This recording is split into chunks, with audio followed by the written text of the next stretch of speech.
Bonjour à toutes et à tous et bienvenue. Aujourd'hui, on s'attaque à un sujet qui est vraiment au cœur de votre BTS négociation et digitalisation de la relation client, la maîtrise des contenus digitaux.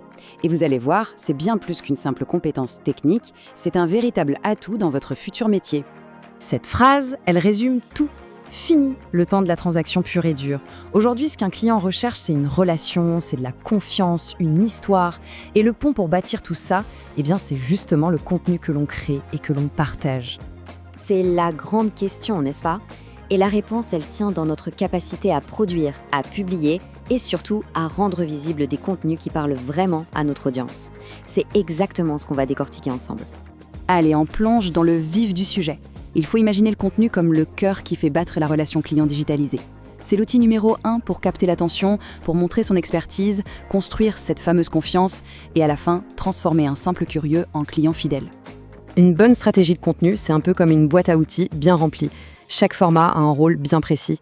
On est d'accord, on ne prend pas un marteau pour visser une vis. Eh bien là, c'est pareil. Savoir quel format utiliser et à quel moment, c'est une compétence essentielle pour le négociateur digital.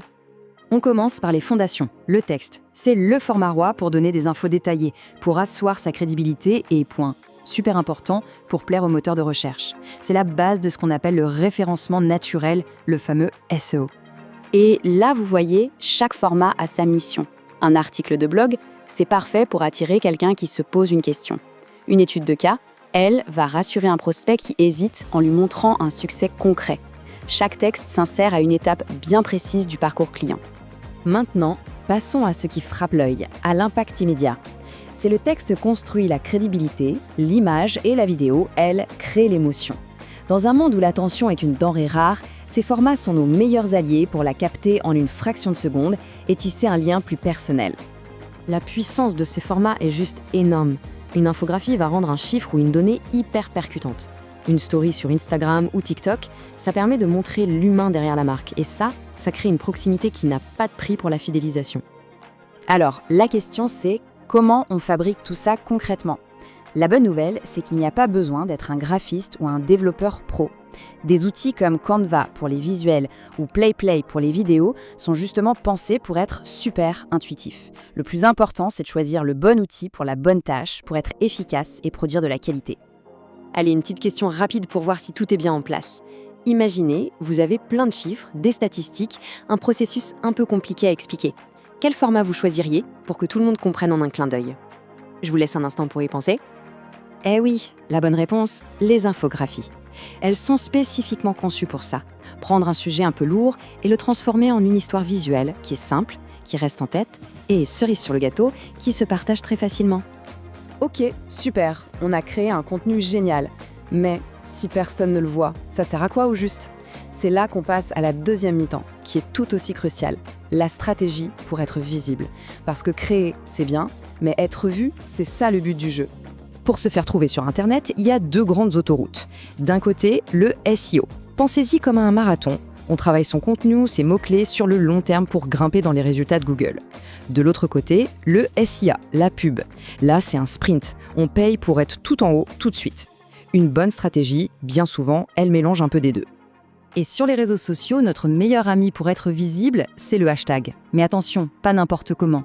La méthode est assez simple. 1. On cherche les bons mots-clés. 2. On mélange des hashtags très populaires avec d'autres, plus précis, plus de niche.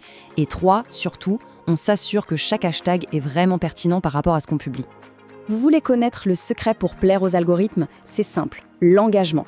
Les plateformes veulent que les gens restent. Donc, si votre contenu fait réagir, s'il génère des commentaires, des partages, l'algorithme se dit « Ah, ça c'est intéressant » et il va le montrer à plus de monde. C'est un vrai cercle vertueux. Plus il y a d'interactions, plus on est visible.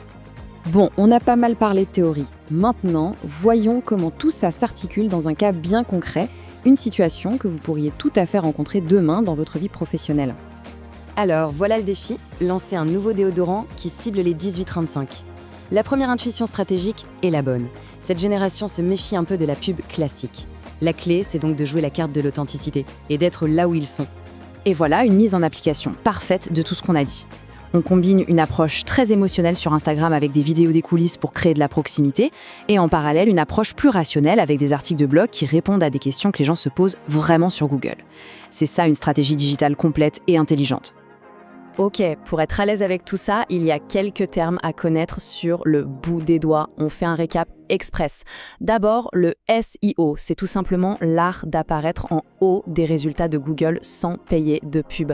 C'est fondamental.